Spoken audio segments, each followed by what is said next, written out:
I'm Helen. I'm James. And we are global nomads.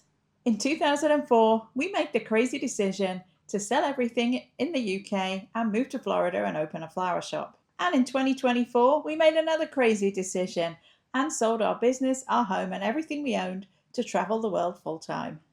So come with us each week and see where our next adventure takes us.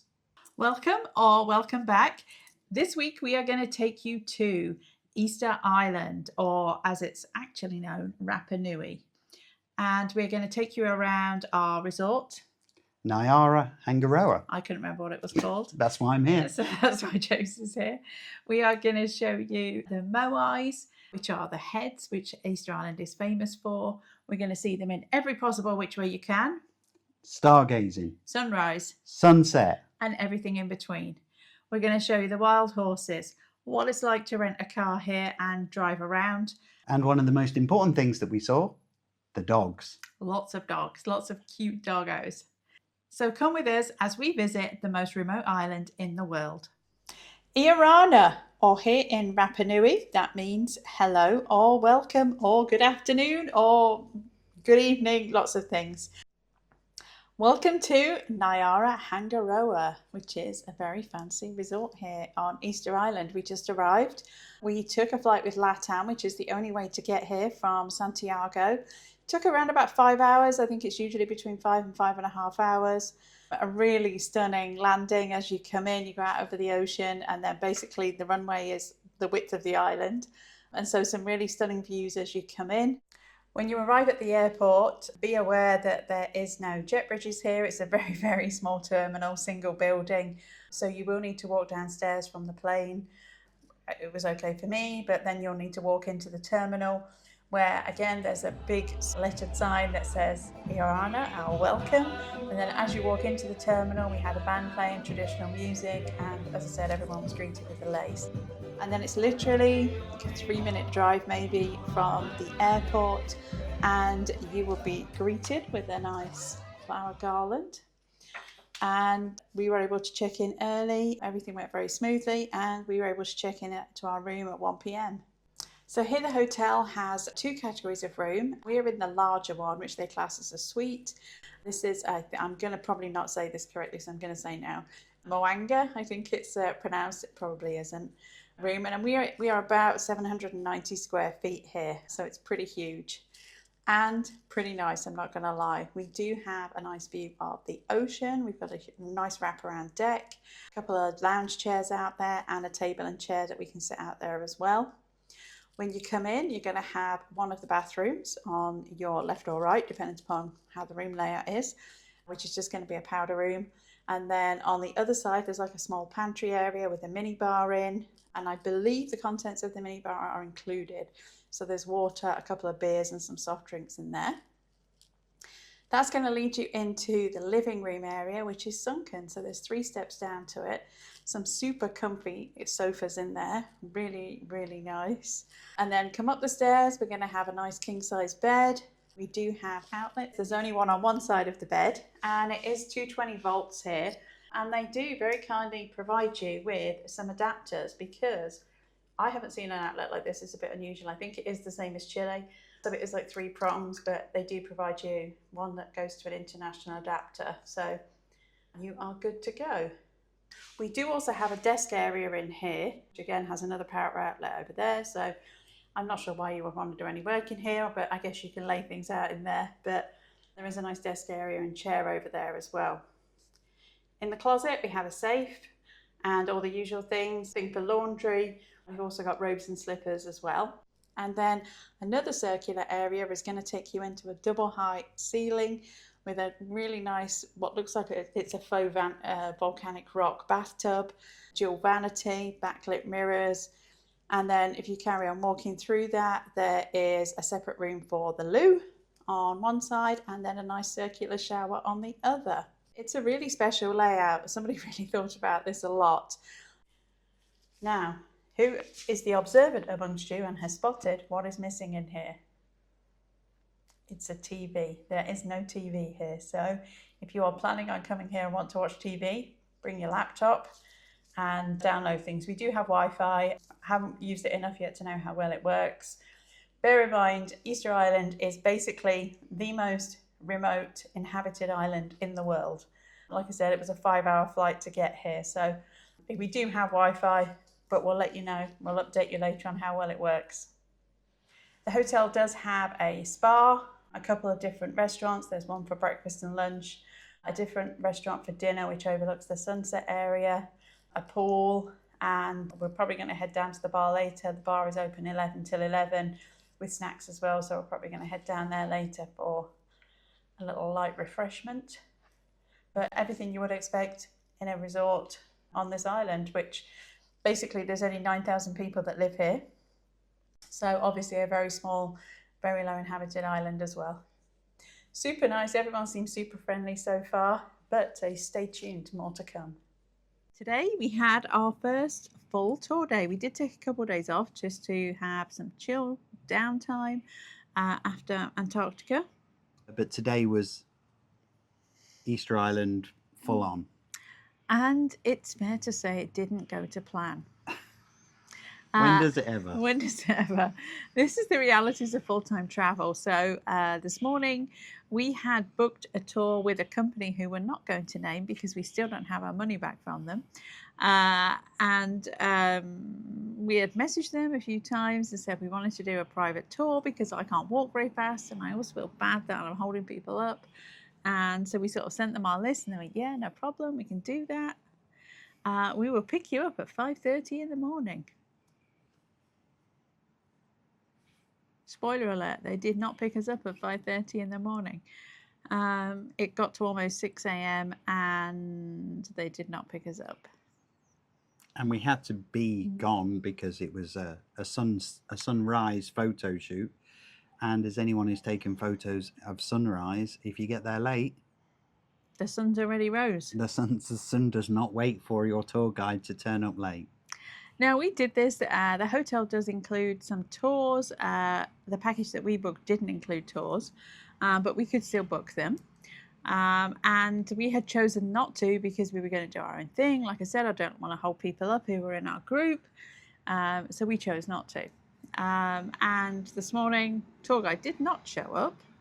And fortunately, there was a sunrise tour this morning and the hotel guide, who was super, super nice, and he's like, oh, you know, how you doing? And I'm like, look, listen, I don't think our guide's going to show. Would you mind if we joined you? And he's like, no problem. Come with us. So we did. So we did still get to go to Tongariki, which is the key area where everyone goes for sunrise, which is the 15 Moais, or the heads that you are very familiar with. And we got there and it was great. And we saw it. And we saw it. So we will give you some extra information about the history to Easter Island and the Moais as well.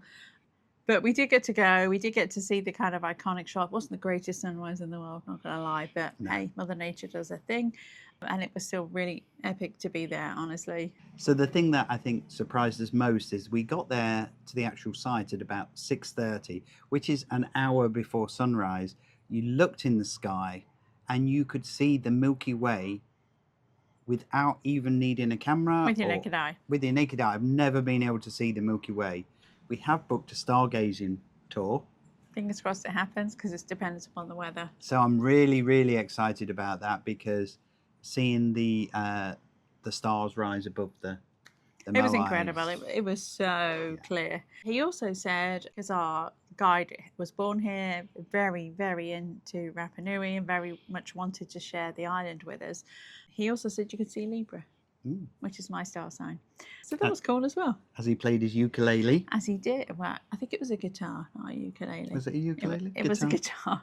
But he sang us some traditional songs as well as the sun rose. It was actually really cool.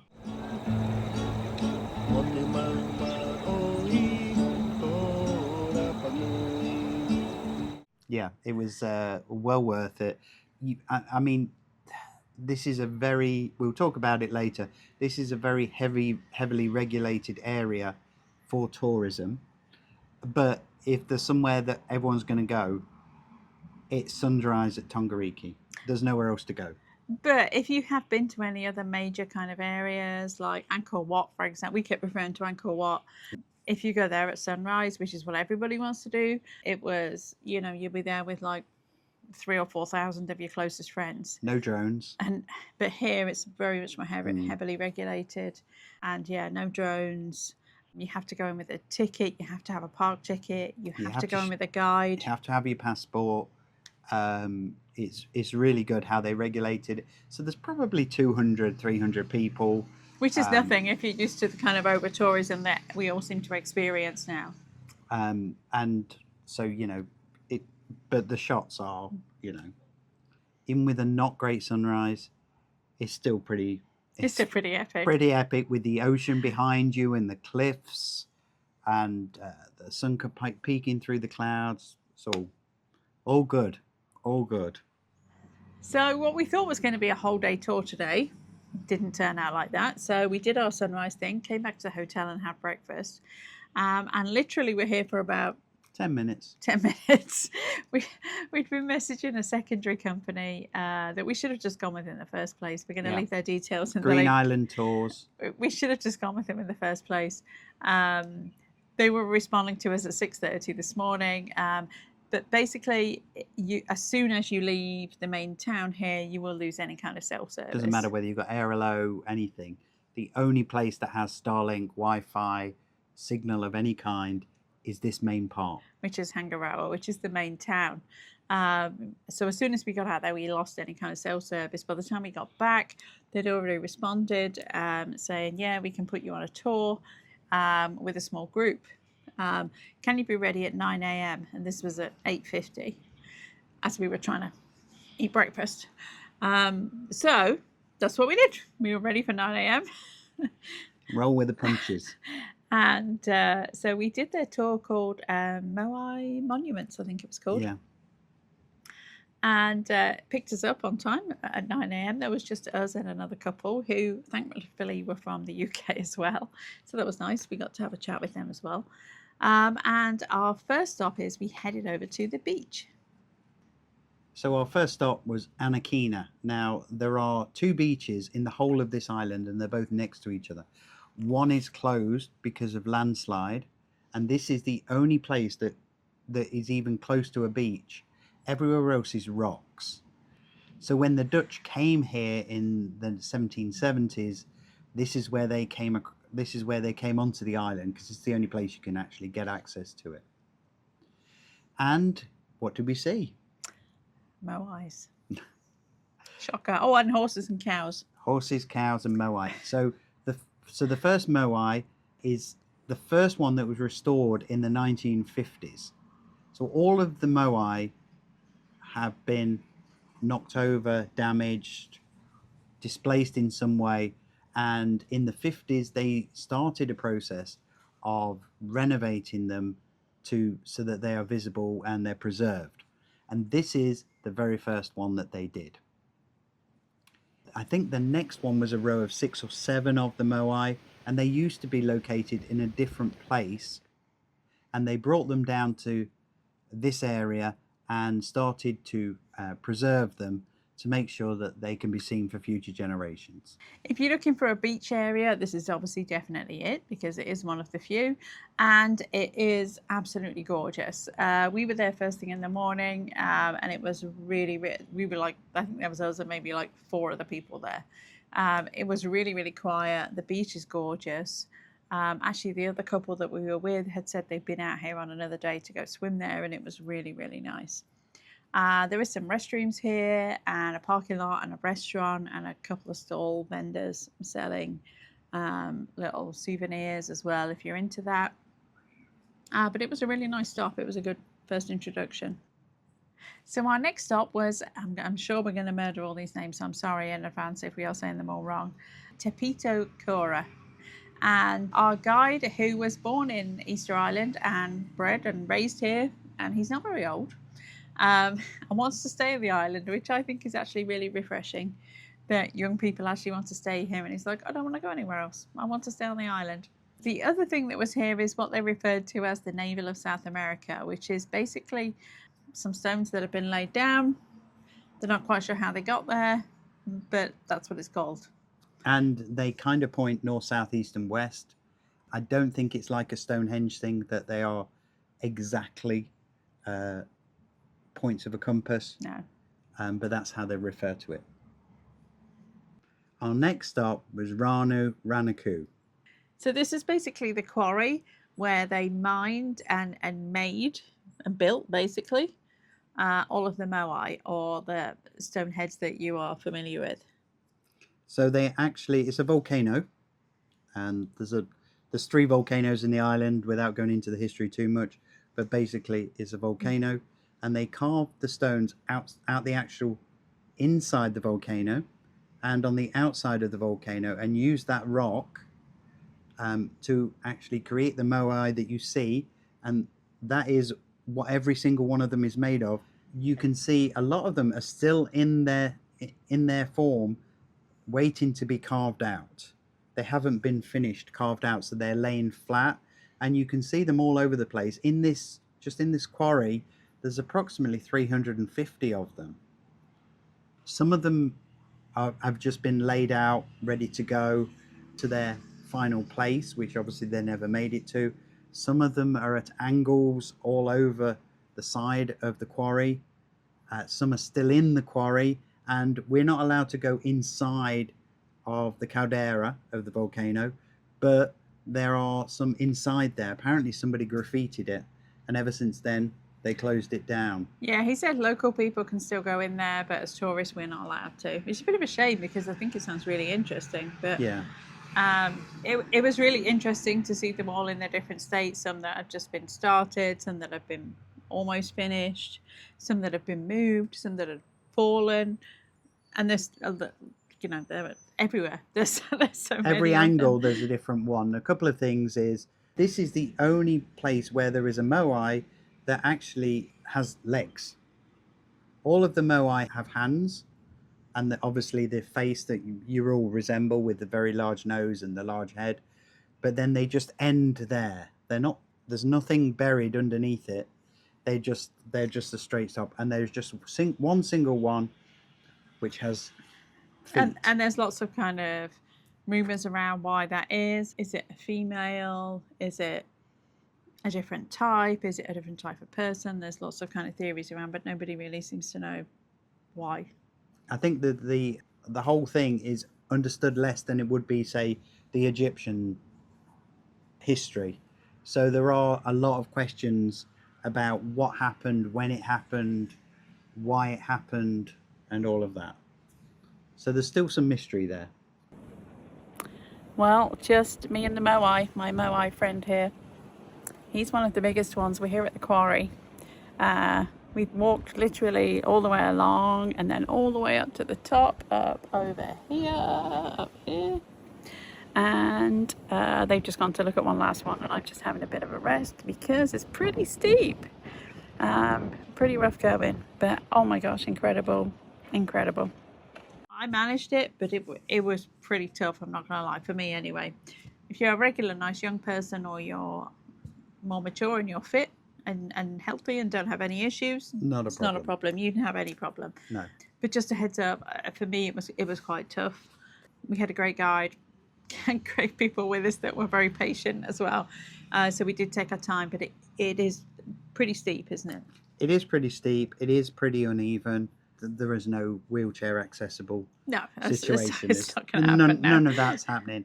And most of the sites are fairly uneven, fairly rocky, because obviously this is a volcano.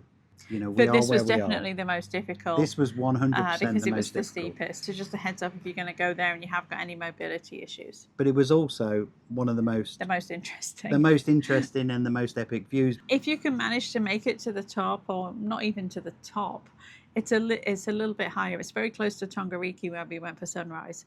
So it's an absolutely amazing view there as well of the 15 Moai that are all lined up, with the ocean and the cliffs behind as well. So if you can make it up there, it's really well worth the walk. It was pretty windy today as well when we went. We did take the opportunity to stop for a quick lunch here as well. This was really kind of the only place we could stop. It's important to know, outside of Hangaroa, which is like the main town, there really isn't a whole lot going on. No. Anywhere else in the island. It's very restrictive. If you've been to the Caribbean, like, it's nothing like that. it's very restrictive on how you can own land and how things are developed. So there's really not very much out there. So after the quarry, we did manage to grab a bite to eat and a drink, and there's a couple of little gift shops there.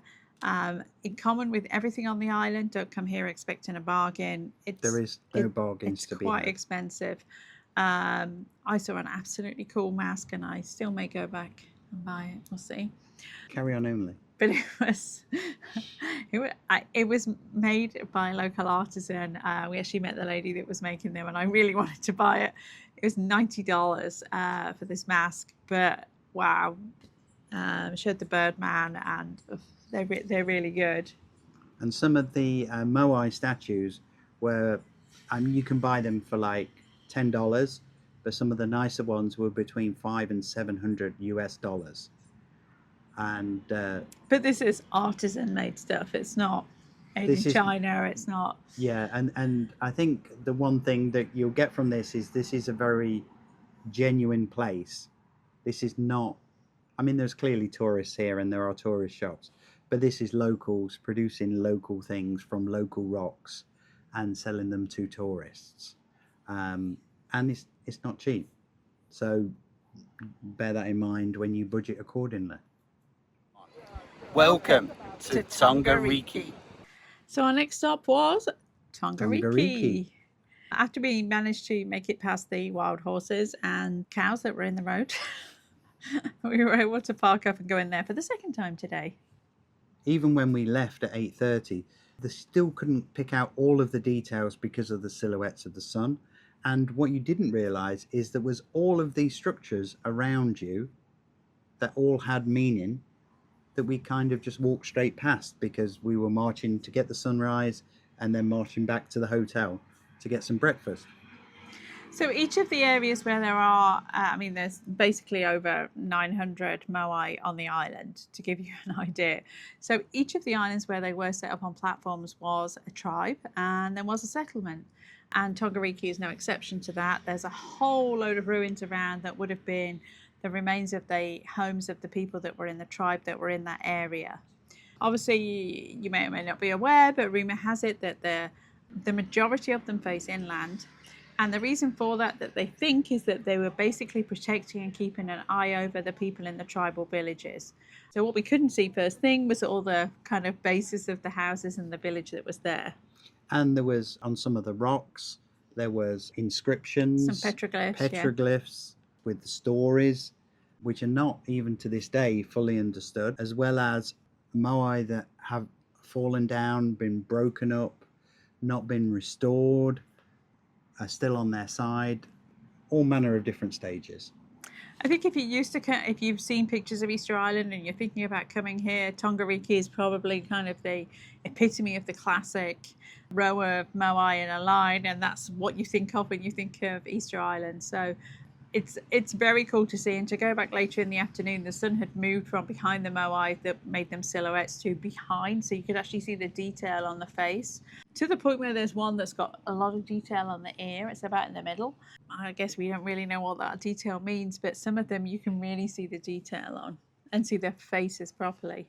So our last stop of the day was Akahanga, and this is overlooking the coast, as most of these Moai do. But instead of them being preserved, these have all been pushed over, damaged. You can't really tell. You can tell what they are, but they're not visible as in terms of a face. The whole facial features. The time we've been here, we are here in early January, mid-January, I guess now. And it's pretty consistent. So the temperature really doesn't change very much.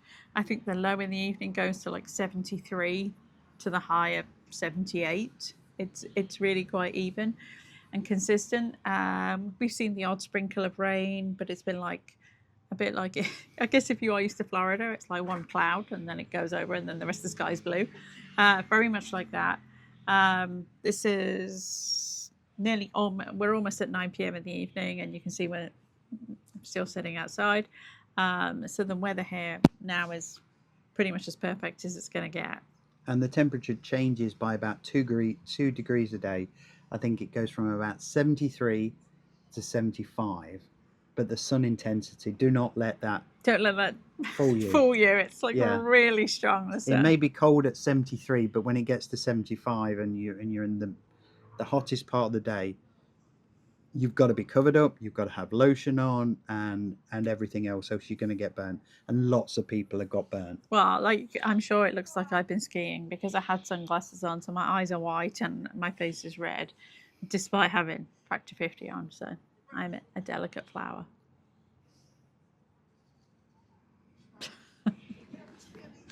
So that was our day today. Pretty epic. It was pretty epic. It's been a pretty action-packed day. We haven't actually ventured anywhere to eat apart from the hotel because, honestly, They've got dogs. They got dogs. I'm a bit tired. So we have Luna, and we have a couple of other dogs. One we've called Rosie, and one who's a bit matty, and they come and see us for dinner every night and breakfast. And breakfast every night. This is morning. Definitely an island where must love dogs. Must love animals. Must love animals because there's lots of dogs, lots of wild horses, lots of cows. And on that note, it's time for bed because we've been up since 4 o'clock this morning, and tomorrow we have another whole day tour of the other part of the island. So stay tuned and we will show you that. Following the excitement of our first day tour, we did another day tour to see different parts of the island though. This one was really more based on historical points of interest though, rather than the Moai, although we did see some Moai. Our first stop of the day was Ranakau, and this is a volcano that's 324 meters and is one of the 3 volcanoes that created the island of Rapa Nui, or Easter Island. Inside the caldera is filled with water and soil, and that soil has been used to produce immunosuppressant drug, which is not found anywhere else on Earth. It's just a rare microorganism that has grown there from all the things that are in there, I guess. And it was discovered when some scientists came just to explore the features of Easter Island. On the side of Ranakau is the village of Orongo, and that village was famous for the Birdman competition.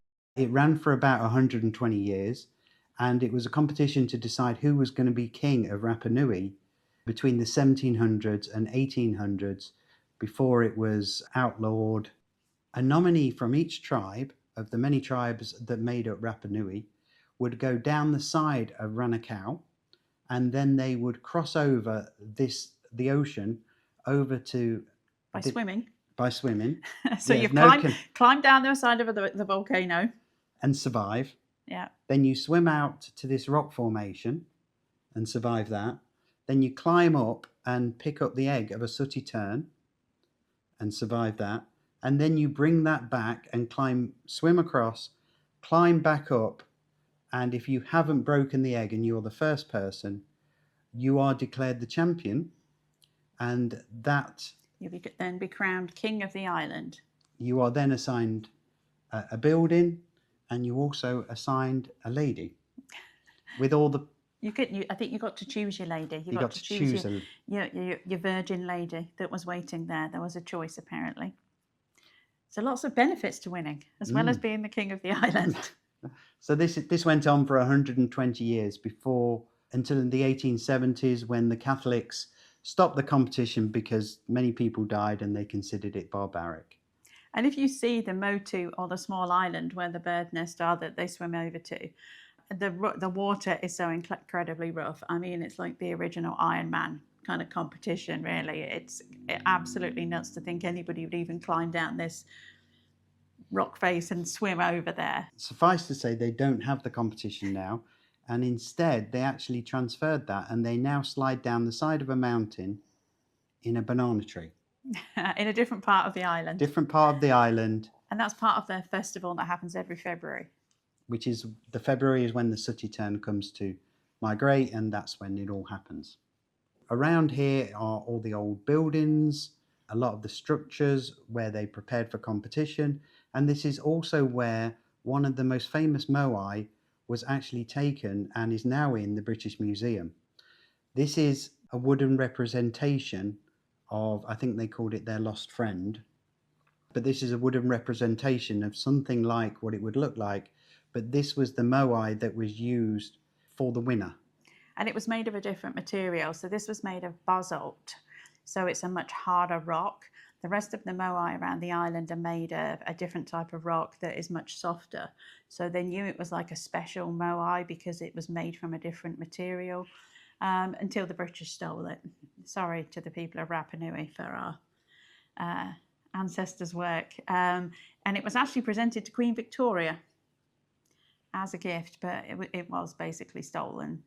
But it is in the museum in the UK now.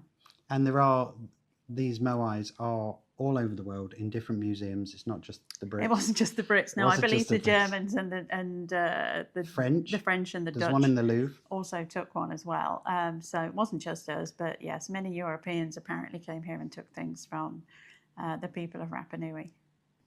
So our next stop was Punapau, and this is the quarry where the top knots, or pukau, were made for the moai. So we already saw the quarry where the actual moai were made and sculpted from a different type of rock. This is more red, has more red sheen to it, so it's another different type of rock. It's much more lightweight than the rock that the moai are made from, but this is the quarry where they would have been mined and shaped and then taken to wherever the moai were around the island.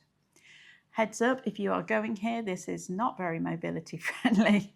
It was a very steep hill to walk up to get to the top of the quarry. There was a great view out over the side of the island and what was described as the new town, which is really a bit of an extension to Hangaroa, which is the main city. So it was a pretty tough walk up here. It was pretty steep, but worth it for the view. Our next stop was Ahuakivi, which is home to more moai, and what's known as the Seven Explorers. So it's believed that these moai represent the 7 explorers that came from the original island in French Polynesia when they were exploring for a new home to live, because the island that they were on was believed to be sinking, and so they needed to find a new home, and 7 explorers set out to find a new island. And these are the only moai in the island that actually face out to sea. All of the other moai face inland because it's believed that they were there overseeing villages and protecting the tribal villages that they looked over, but these ones actually look out to sea. These were actually probably the most accessible moai. Yeah. As we talked about mobility, it was a bit flatter. You're still not going to be able to do it in a wheelchair, but this is probably the flattest one that we visited and the easiest walk that you could actually get out of the car and be closest to. Again, you do need your national park pass though and a guide. And we went at a particularly bad time. The sun was directly above us. This is a kind of a great site to go in the morning. Yeah. So you can see all the features. But to give you an idea, these explorers are looking out towards the Cook Islands, which is believed where the original Rapa Nui inhabitants came from. And they travelled here in a canoe between 800 and 1400 BC. And there's lots of unknowns there. But at some point during that time, because nothing can be carbon dated, these people set sail the thousands of miles across the ocean to find this little island of 60 odd miles, and the rest is history. Our next stop was Vinapu, and this is a more Mayan version of the moai, and this is how a lot of them were left after the destruction in the 1700s, after the Dutch left Easter Island. Something happened, there was some kind of internal conflict, some kind of civil war, and the residents themselves toppled these moai over. And most of these moai have been restored in the 1950s.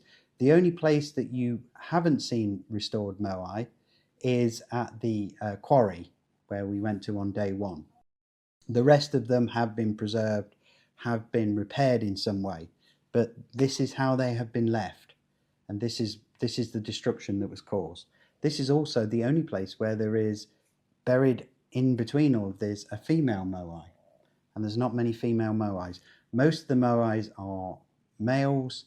Most of them represent important people, important men, whether they be leaders or kings or warriors of some kind, and their height and whether they have a top knot determines their status. So you'll see all the moai have different shapes and sizes, and throughout the years their features slightly change.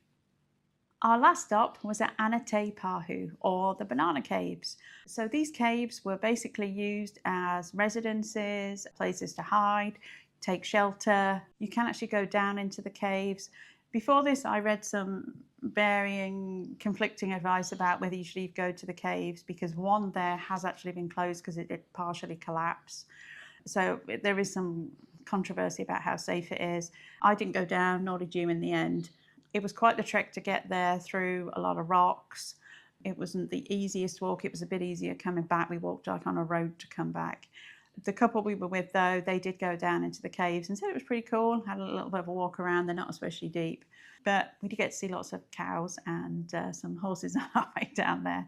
And there's also a pineapple field at the bottom there as well. We got to taste some pineapple.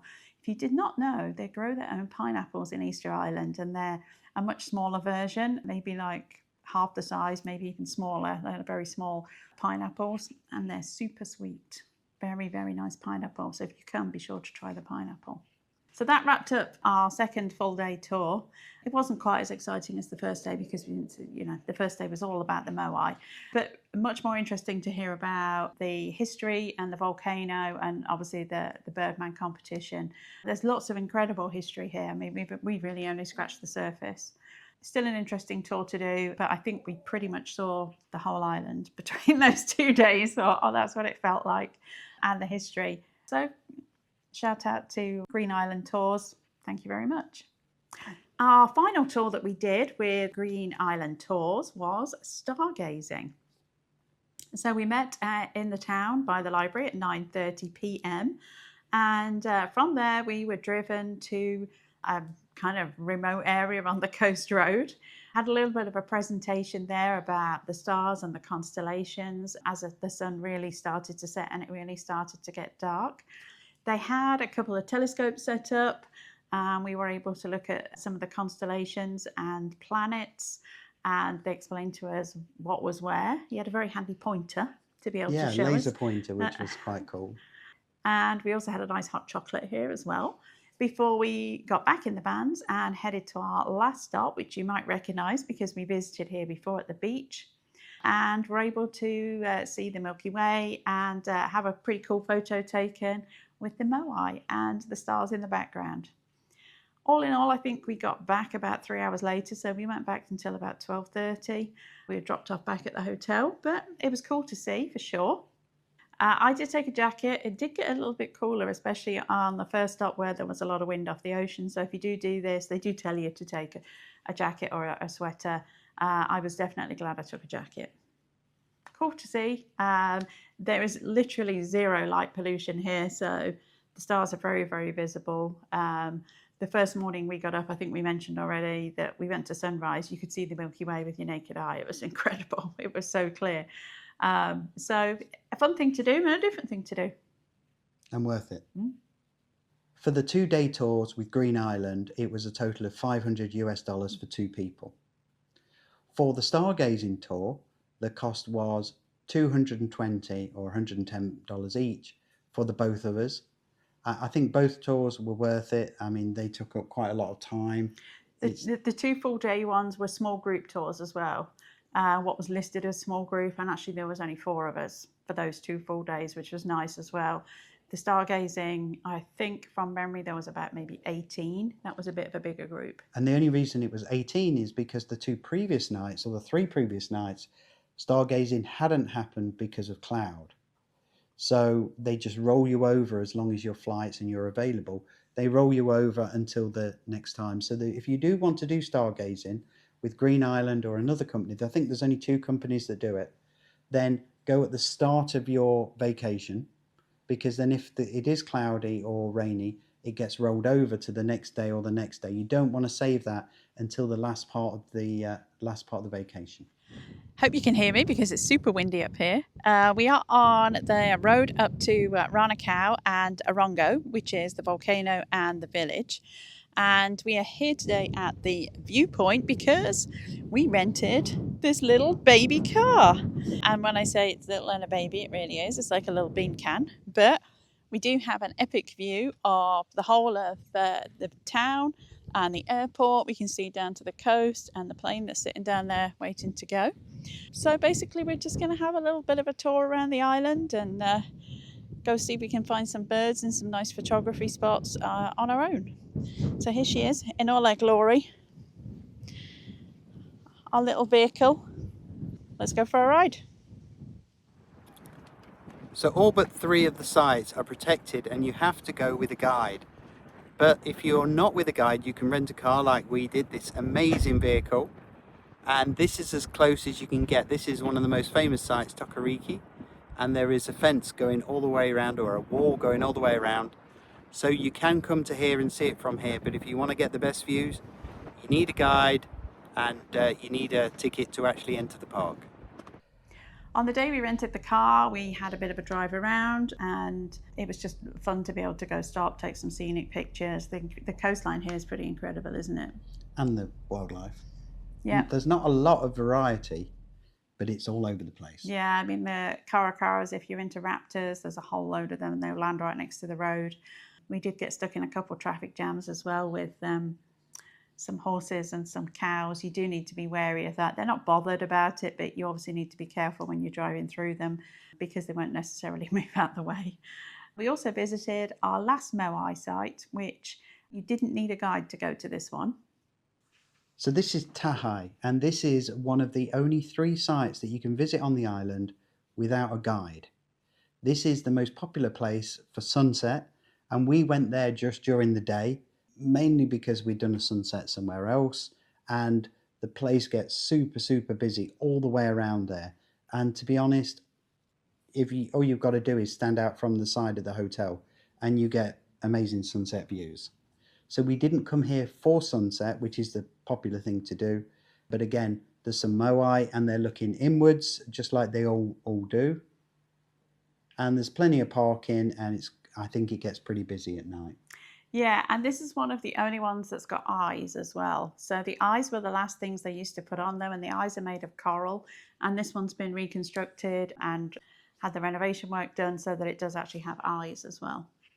So a couple of things to consider when you rent a car. Firstly, there's one road that goes out down the coast and then one road that comes inland. And apart from a couple of branch roads and downtown, that's about it. You could probably drive all the way around the island in maybe 2 hours without stopping, but there's plenty of locations where you can stop. They are doing roadworks on some of the island because there are a lot of potholes. A lot of potholes. You're not going to go down here very fast. If you go past 40 or 50 kilometers an hour, that's fast. You're racing. You're breaking the speed limit probably. Yeah. Not that I did that, obviously. But that's about it. As Helen's already said, you're going to get a traffic jam with maybe cows and definitely horses because they are all over the island. But between that and the potholes, there isn't that much traffic. No, but there are plenty of places you can stop at. So there's still lots of Moai sites that you don't need a guide to go to, and they're accessible by car. So if you want to go see some that haven't been restored, then easy to rent your car and drive around and do that. A lot of portions of the road are just dirt track too. So they're solid gravel track. It's not terribly bumpy either, but it's not the nicest to drive over if you want to protect the car. Cost of a car for us was about $88. They do not have insurance on the island, so make sure if you book a car that you book it with a credit card that provides some form of protection, because you can't buy insurance from the car rental. It just doesn't exist. And don't get into an accident of any kind. Yeah, I mean, either that or be prepared to pay out of pocket for any damage that happens. We rented this little car. I got it because it was an automatic and I'm lazy. I can drive a stick, it doesn't bother me. But it was not the most luxurious car, it's fair to say. And there was plenty of options. We could have had a nice bigger car. Yeah. We could have had a Jeep. We could have gone for a Jimmy. We could have got a Can-Am. A lot of people rent ATVs. Yeah, we were going to get a Can-Am, which is like a little souped-up golf buggy, for want of a better phrase. But it was open and there was some rain forecast, even though it's only showers. We were like, we don't want to be in an open-sided vehicle and get wet. So we did go with the car. It was okay though. It's nice to have the flexibility to drive around. And even that little car that we had with its little tiny baby wheels, we got up the hills and over the dirt tracks and everything, no problem.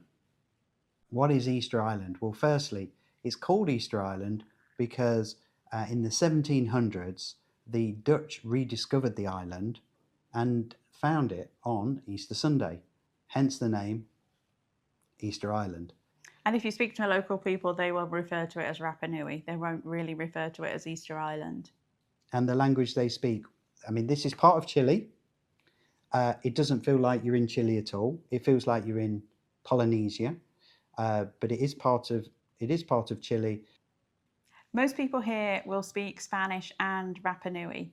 And if you want to say hello, goodbye, well, good afternoon, Iorana is the local language, and that's what most people say. It's a bit like saying mahalo in Hawaii if you were there. Although they don't like to refer to Hawaii either, it's Hawaii to them, as we were corrected on. And like James has said, it is still part of Chile though, and the local currency is the Chilean peso, which most places have taken credit cards, but if you want a taxi, for example, there are a few places that are only going to take cash, and so you might need some Chilean pesos for tips and any other sort of little incidentals where you can't use a credit card. There is an ATM on the island. There is a Santander Bank. You have to choose to be a foreign customer when you go in there because it doesn't default into you can choose between English and Spanish. You have to choose work out foreign customer, which is the bottom left, and then it will allow you to translate into a different language. Because it didn't automatically recognise that your card wasn't normally Chilean. Yeah, it would recognise it. I went to one ATM which wouldn't allow me to use it at all, and then I went to Santander, which after a few attempts I worked it out. The bank will not, the hotel will not do exchange for US dollars. Which is a first. We didn't bring any Chilean pesos out because we've been all over the place. So we had to go to an ATM, and there's no Grab here, there's no Uber, there's no Lyft. The population is between 9,000 and 10,000 people. This is the most remote island on the planet and has very, very few inhabitants. And to give you an idea, I think the population at one point went down to 113 people. In terms of Wi-Fi, we have had Wi-Fi in the hotel, and there is Wi-Fi available, internet service available in the town of Hangaroa. Literally, as soon as you leave town, though, you'll lose service. There is no service out in the island. So if you do rent a car, you're going to want to download Google Maps before you leave, so that it's available offline, and accept that you will be out of touch as soon as you leave the confines of Hangaroa and the town. It's okay-ish stable. You're never going to get the fastest internet in the world here. I guess Elon doesn't have Starlink over us. No, I think he does have Starlink. It's just not many. Yeah, not many Starlinks. It's been fine and it's worked, but it's not. Don't expect it to be up to the levels of the mainland. And because this is part of Chile, we used a Chile eSIM from Aerolo, and it did everything we needed it to do when we were in the town. This is different to the Falklands. We got a British eSIM in the Falklands, and in the Falklands it didn't work. It didn't work. So in Easter Island, a Chilean eSIM will do the job while you're in the area, as well as the Wi-Fi. To give you an idea, I've been trying to upload a couple of videos. It's really, really sketchy to be able to get any uploads done, but it's good enough for social media and Facebook and watching videos and streaming YouTube. Our hotel doesn't have a TV, so I've been watching YouTube in some downtime as well, and it stops occasionally, but it's pretty consistent with its streaming. As you would expect in the most remote island in the world, things here are quite expensive. For example, a sandwich and fries, something like that in a restaurant is going to set you back about $15 to $20 US, which is not horribly expensive, bearing in mind where we are. Souvenirs are quite pricey compared to the mainland in South America. So just keep that in mind. It's not horribly expensive, bearing in mind everything is flown in and shipped in, but it's not as cheap as you might think either. So, in terms of accommodation, firstly, there are very strict regulations on staying here if you're not Chilean.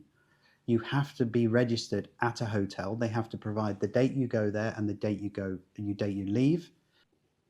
There are lots of hotels on the island, and this is one of the more expensive ones, but it's not the most expensive one.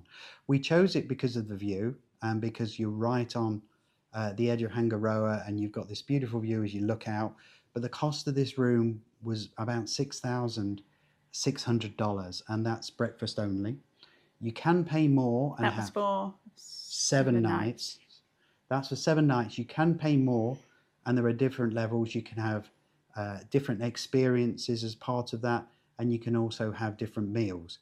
But we just went with the breakfast, and then we ended up eating in the bar. And we ate in the bar most nights Every night. Every night. Because we were joined by our friends. Our dog friends.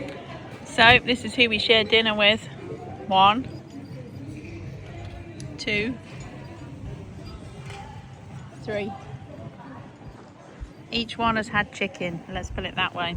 We have Luna. This is Luna. Then this is now called Bruno. We called him Bruno. And then this is Rosie.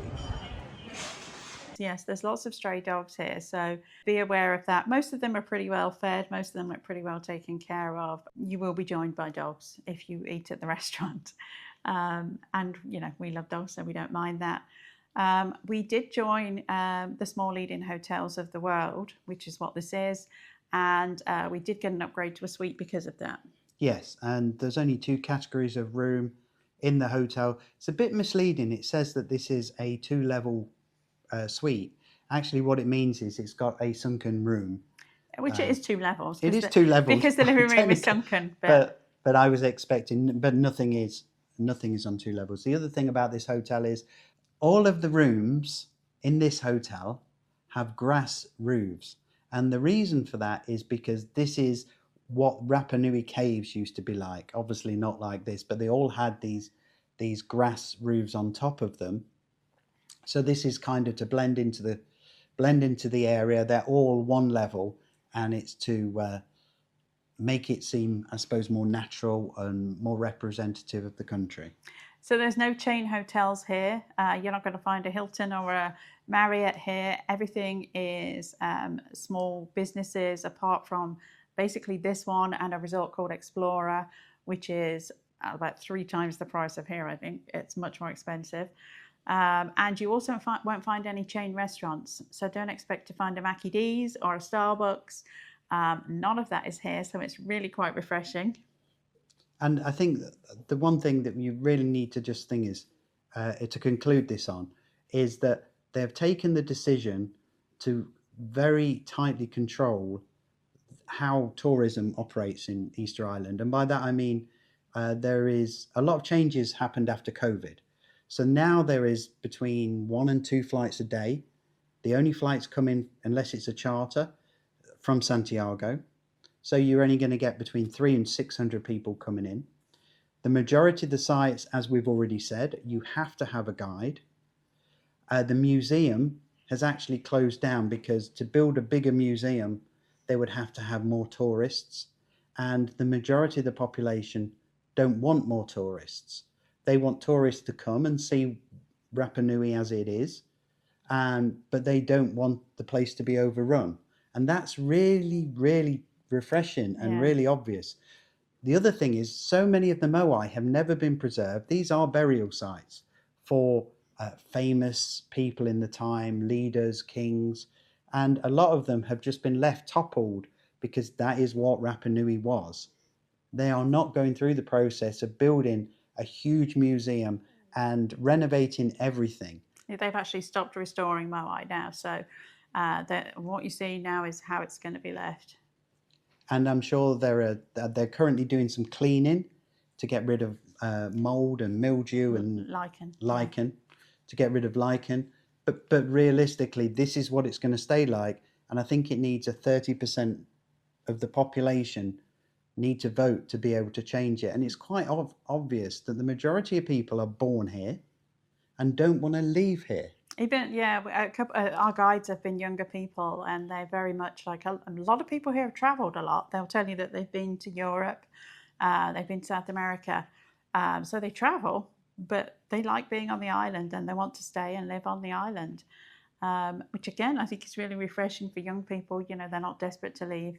I couldn't live here. Hands up, I couldn't live here. No. It's way too remote for me. But a lot of people want to stay here, and like James has said, very tightly controlled. It's very refreshing to come here and places not be overrun, and there be a Starbucks and everything everywhere. So this is a different experience. I don't think, from my opinion, I don't think it was. Some people have described it as quite a spiritual experience. I wouldn't call it a spiritual experience. I've called it. It's a great way of doing tourism. It was amazing to see the Moai. This is something that I never thought I'd be here and looking at the Moai, and I think it's so cool to be able to see them all. I do think it's a bit of I've done that, and I'm going to move on to the next place, and I'm probably never going to come back here. But we've seen them all way around. So I hope you enjoyed Easter Island as much as we did. I was very excited to come here, really enjoyed seeing the Moai. And it's time to move on though. We'll be headed out to the airport in about another hour, and we're going to our next destination, which is Machu Picchu. Peru. Yes, we're going to be off to Peru. So afternoon flight back. Of course, the flight times don't match up. So afternoon flight back to Santiago tonight, and then in the morning we're going to be headed out to Cusco. So be sure to like and subscribe if you want to see our future adventures. And remember, even in the most remote island in the world, you're here for a good time, not for a long time. We'll see you in the next one. Bye for now.